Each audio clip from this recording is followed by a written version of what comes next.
Harka fuuni daawwattoota keenya nageenyi keenya bakka jirtanitti isin dhaqqabu jennaa oduu isinitti himna.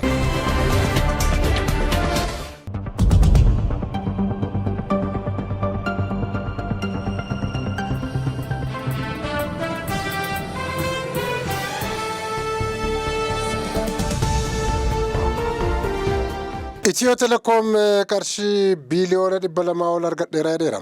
Itiyoo Telekoom bara baajataa kan Habashaa 2018 xumurame kanatti galii qarshii biiliyoona 200 fi biiliyoona 15 fi kitila 800 argachuusaa himeera. Hojii raawwachiiftuu olaantuun Itiyoo Telekoom Fireewoot Taamiruu raawwii hojii dhaabbatichaa kan bara 2018 akka lakkoofsa Gi'iziitti ibsa kenniteetti. Ibsa ishee keessatti bara baajatichaatti maddoota galii babal'isuuf hojiiwwan hedduu hojjetamuus kaasteetti. Akka ibsa ishee kanatti yoo ta'e fi bara kana keessa galiin gara qarshii biiliyoona 200 fi biiliyoona 15 ol akka funaanamedha kan isheen ibsite. Kanaanis karoora qabamee ture keessa dhibbentaa 99 milkeessineerraa kanaaf nu gammadaa jechuun guyyaa kaleessaa miidiyaa biyyattiitti himteetti.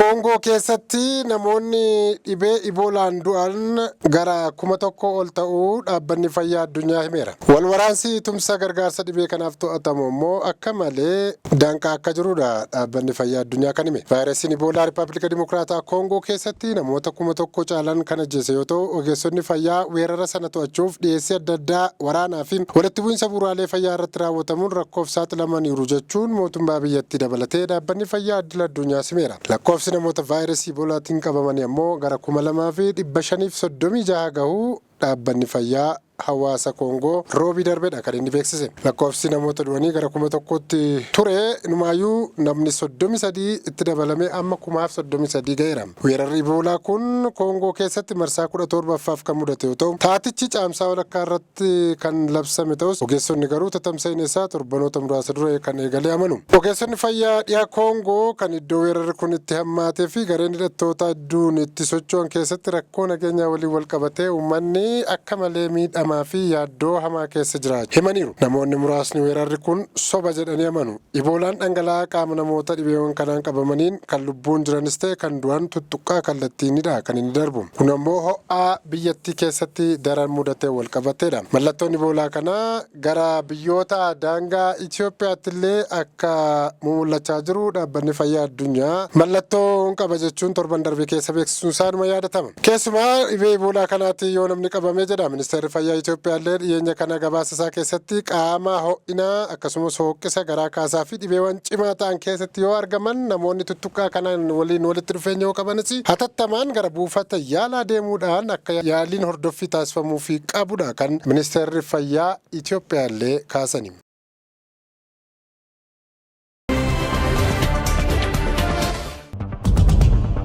Walitti bu'iinsi rakkoon nageenyaa akkasumas wantoonni adda addaa namoonni hedduun imala godaansa hamaa baha Afrikaa irraa gara baha jiddu galeessaatti taasifamu akka itti fufu ta'eera jechuun ragaan tokko ifoomseera. Dhaabbata mootummoota gamtoomanitti koomishiniin dhimma godaantota idil addunyaa walitti bu'iinsi akkasumas sababa rakkoo nageenyaan eegumsi sirnaan dhabamuu fi haalli diinagdee hammaataa dhufuurraa ka'e namoonni kumaatamaan lakkaa'aman gaanfa Afrikaa irraa gara baha keessattuu ammoo gara Yemenii fi biyyoota galoo galaana Arabaatti godaanuun isaanii itti fufeera jechuun ifoomseera. Dhaabbatichi yaaddoo isaa ibsuudhaan daandiin kun addunyaa irraa iddoo godaansa baay'ee amansiisaa hin taanee fi balaafamaa ta'an keessaa isa tokkodha jechuudhaan ragaa isaa keessatti dabaleereera. Gabaasa gaafa adoolessa 26 waajjira damee bahaa fi kibba Afrikaa irraa baheen akka agarsiisutti yoo ta'e godaansi karaa bahaa kun karaa salphaa miti. Godaantonnii fi baqattoonni hedduun galaana diimaa ce'uuf qophii gochuun dura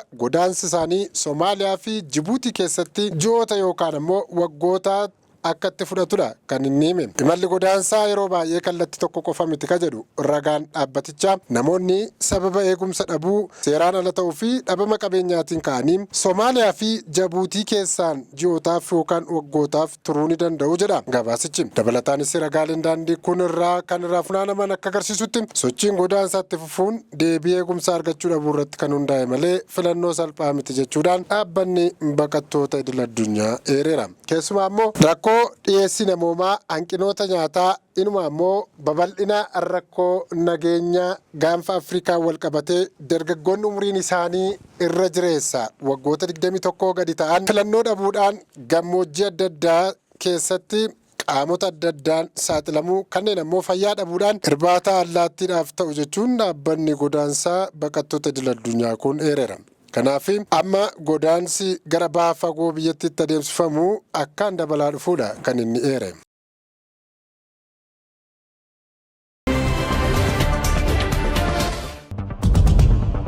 Ameerikaan qabeenya Iraan uggurame fayyadamtee dooniiwwan Iraaniin haleelaman maallaqaan deeggaruuf murteessuu pirezidaantiin biyyattii Doonaald Tiraamp himaniiru. Ameerikaa walitti aansuun halkan 13f Iraan irratti haleellaa waraanaa raawwachaa jirti. Akka gabaasa miidiyaalee adda addaa fi akkasumas miidiyaan Iraan gabaasetti yoo ta'e haleellaa sanaan namoonni 4 ajjeefamanii 5 madaaniiru. Tiraamp qabeenya mootummaa Iraan kan Ameerikaan uggurteen miidhaa dooniiwwan daldalaa irra qaqqabe kaffaluuf akka jedhan beeksisaniiru. Pirezidaantiin biyyattii Doonaald Tiraamp qabeenyi kun baay'ee guddaa ta'uu danda'as jechuun himan. Ministeerri dhimma alaa Iraan Abbaas Arraagaachii murtee kana balaaleffachuun qabeenya mootummaa tokko saamuu fi fayyadamuun fakkeenya balaa uumuutii jechuudha. Humni waraanaa Ameerikaa hagaa dandeettiin Iraan dooniiwwan ulaa Hormuuz qaxxaamuran sodaachisuu dadhabutti buufata waraanaa kuusaa diroonotaa fi sirna to'annoo qarqara bishaanii haleeluu akka ta'u himeera. Yeroo wal fakkaatutti hidhattoonni Huutis Yemen irraan dooniiwwan boba'aa Saawudii Arabiyaa 2 galaana Diimaa keessatti haleeluu isaanii dhagahameera. Muddamiinsi waraana bahaa fagoo giddu galeessaatti yeroo ammaa adeemsifamu diinagdee biyyoota Afrikaa keessumaayyuu warreen galii gadi aanaa qaban irratti daran miidhaa akka jiru xiinxaltoonni siyaasaa hinuma dubbatu.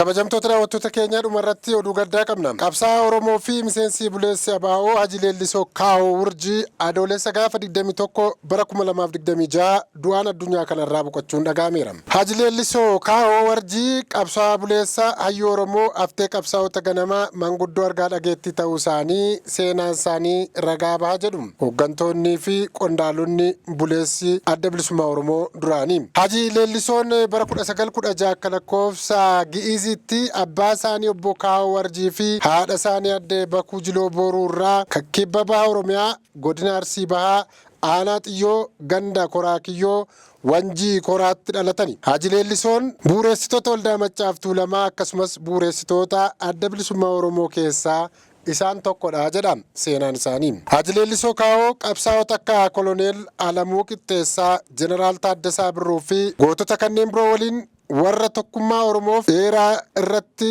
warra qalma tokko kiristaanaa fi islaama osoo addan bahin waliin nyaatanii fi Oromoof dirree tokkummaa saaquun warra shira diinaa awwaalanii utubaa tokkummaa ijaaranidha jedhu seenaan isaanirraa akka hubatametti. Haji Leellisoon bara 1991 bara chaartaraa waajjira baa'oo Gullalleetti manguddoota konya kibba bahaa turaniiru. Kanneen akka Haji Biiftuu Faayisoo, Waancaa Arshii, Haji Saaddoo Suuqaa, Laadirtaasii, Miratuu Gammachuu, Nadhii Gammadaa fi guutamaa hawaasa waliin ta'uun hojii qabsoo Oromoo irratti mari'achuu karoorsuu fi qabsichaa faarsaa guddaa kaffalan keessaa nama tokko akka ta'e seenaa isaaniirraa ni dubbifama. Yeroo ABO'n dhiibamee mootummaa ce'umsaa keessaa ba'ettis of kennisaa fi kutannoo qabuun Haji Leellisoon waraana bilisummaa Oromoo waliin dirree kibba bahaatti bahuun sochii qabsoo hidhannootti finiinsaa turuun isaanii seenaa isaaniirraa dhagahameera. Kabajamtoota hordoftoota daawwattoota keenyaa du'aan boqatuu miseensa buleessa adda bilisummaa Oromoo Haji Leellisoo Kaawoo Wurjii wal qabatee ONN's gaddatti dhagahamee ibseera.